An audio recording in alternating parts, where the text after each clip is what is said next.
Història de Xixona al balcó, Francisco de Paula Mellado i Xixona.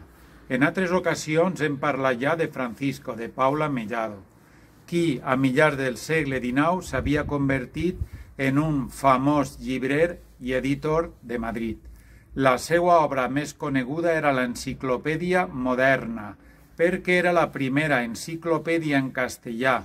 A més, seguia les línies marcades per l'Enciclopèdia de Diderot.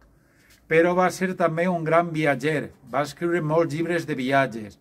Avui xerrarem de la Guia del Viajero en Espanya, que va ser publicada en 1842. Sobre Xixona deia el següent: su población es de 4.818 habitantes. Tiene un hospital y 3 posadas. Está situada a 4 leguas de Alicante, en la cuesta rápida del cerro llamado Peña de Gijona. Sus calles están a manera de anfiteatro y son tan incómodas que para facilitar la comunicación fue preciso construir anchas escaleras.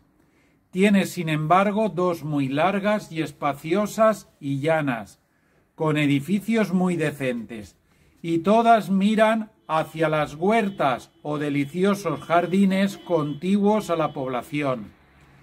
Tiene muchas colmenas de cuya miel se fabrica el turrón tan celebrado. Celebra mercado muy concurrido.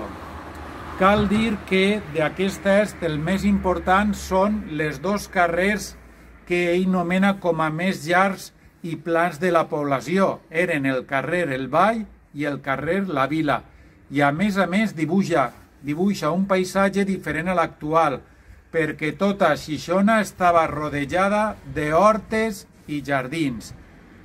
I això és tot. Ja saps, si vols saber-ne més, busca en Facebook la pàgina Cronista Xixona.